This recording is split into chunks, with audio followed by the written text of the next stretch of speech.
Төрийн бэлэг тэмдэг. 7 ангийн сурагчид өнөөдөр маш сонирхолтой сэдвийг үзэж байна. Ямар хичээл үзэж байгааг харцгаая. Хүүхдүүдээ, энэ ямар жимс вүлээ? Алим. Гэхдээ зарим тохиолдолд алим нь жимсийг бус өөр зүйлийг төлөөлж илэрхийлж болно. Алимаар юуг илэрхийлж болох вүлээ хүүхдүүдээ? Цасангаа ба 7 хаатай үлгэрт алим нь хорон сэтгэлийг илэрхийлдэг. Исаак Ньютоны хувьд алим нь шинэ нээлтийг эхлэл байсан. Алим бас дэлхийд даяар алдаршсан Apple компанийн бэлэг тэмдэг болно. Яг зөв. Тэгэхээр алим бидний идэх дуртай жимснээс гадна өөр олон зүйлийн бэлэг тэмдэг болдог. Багшаа, бэлэг тэмдэг гэж юу юм бэ? Альва нэг зүйлийн утга учирыг дүрс, тэмдэг дуу аваагаар илэрхийлэхийг бэлэг тэмдэг гэнэ. Харин бэлэг тэмдгээр илэрхийлж сайн сайхан зүйлийг ерөөн хүссэн утгыг бэлэгдэл гэнэ. Жишээ нь тагтаа. Тагтаа нь инх тайвны бэлэг тэмдэг бөгөөд хүн бүр инх тайван байж аз жаргалтай амьдрахыг бэлэгддэг. Үүний адил улс орон бүрт үндэсний зам заншил, өвөрмөц онцлогоо илэрхийлсэн бэлэг тэмдэг бий. Манай улсын төрийн бэлэг тэмдэгт юу багтдгийг мэдэх үү? Би мэднэ багшаа. Төрийн бэлэг тэмдэгт манай улсын туг багтана. Мөн өглөө бүр хичээл эхлэхийн өмнө дуулдаг төрийн дуулал орно. Зүйтэй. Мөн манай улсын төрийн бэлэг тэмдэгт төрийн сүлд, төрийн далбаа, төрийн тамга багтана. За хүүхдүүдээ, одоо бүгдээрээ баг болон хуваагдаж, бие биедээ төрийн бэлэг тэмдгийн талаар тайлбарлаж өгцгөөе. Ингээд сурагчид 5 багт хуваагдан төрийн бэлэг тэмдгийн талаар танилцуулга бэлтгэлээ. За, хэн эхэлж танилцуулга ярих вэ? Багшаа, би эхлэе. Манай баг төрийн сүлдний талаар найзуудтай танилцуулна. Төрийн сүлд бол манай улсын албан ёсны таних тэмдэг, тусгаар тогтнол, бүрэн эрхт байдлын бэлэг тэмдэг юм. Төрийн сүлд нь цагаан өнгийн бадам цэцгийн суурьтай. Манай улсын төрийн сүлдэн дэх дүрслэл бүхэн утга учиртай. Сүлдийг тайруулсан түмэн насынхээ тасралтгүй хөгжин дэлгэрхийн бэлэгдэл болно. Орой дээрх чандам нь өнгөрсөн одоо ирээдүг бэлэгдэнэ. Дуграг хөх дэвсгэр нь мөнх хөөх тэнгэрийг бэлэгдэнэ.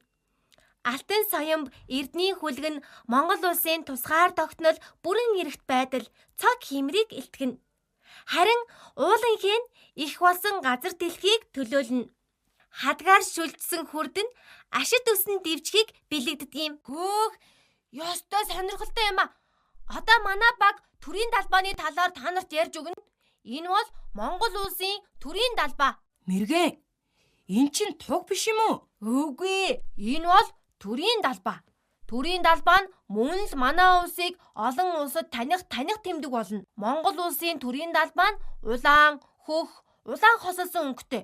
Далбааны ишин талын улаан дэвсгэрийн төв хэсэгт алтан соём байрлуулсан байдаг.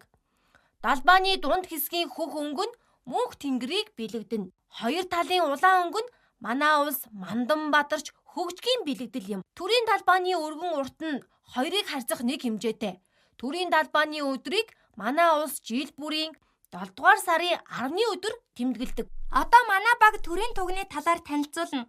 Үндэсний их баяр наадмын өдөр төв цэнгэлдэх хүрээлэн залдаг 9 хөл цагаан туг бол манай улсын төрийн туг юм. 9 хөл цагаан тугийг бүтээхдээ 21 аймгийн адуун сүргийн дотроос шилж сонгосон цагаан зүсмийн азарганы 80 см-ээс дээш урттай дил сүүлээр ганц хувь үйлдсэн. 9 хөл цагаан тугны орой дээрх гал маягийн ганц сирэн мөнхөд оршихын бэлэгдэл.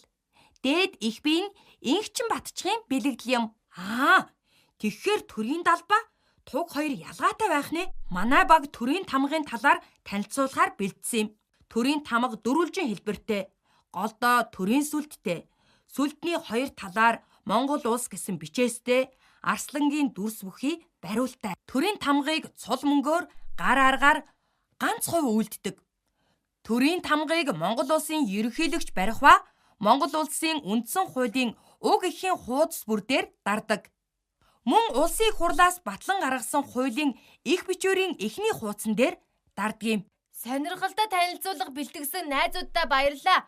Манай баг төрийн дуулалыг танилцуулнаа. Багшийн хэлснээр бэлэг тэмдэг нь нүдэнд харагдах дүрс тэмдэг байхаас гадна дуу аваа байж болно.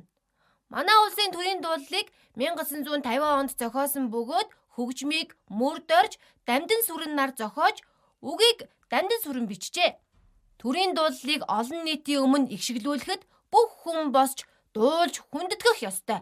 За хүүхдүүдээ, бүгдээрээ төрийн бэлэг тэмдэгт юу хамаарахыг, ямар бэлэгдлийг агуулдгийг мэддэг боллоо. Манай улсын төрийн бэлэг тэмдэг нь Монголын ард түмний түүхэн уламжлал, хүсэл тэмүүлэл, эв нэгдэл, шударга ёс, цог хиймрийг илэрхийлнэ. Ийм учраас бид бэлэг тэмдэгэ дээдлэн хүндэтгэх ёстой шүү. Хүүхдүүдээ, төрийн бэлэг тэмдгийн талаар илүү ихийг мэдхийг хүсвэл парламентын боловсрол цахим хуудасаар зочлоорой.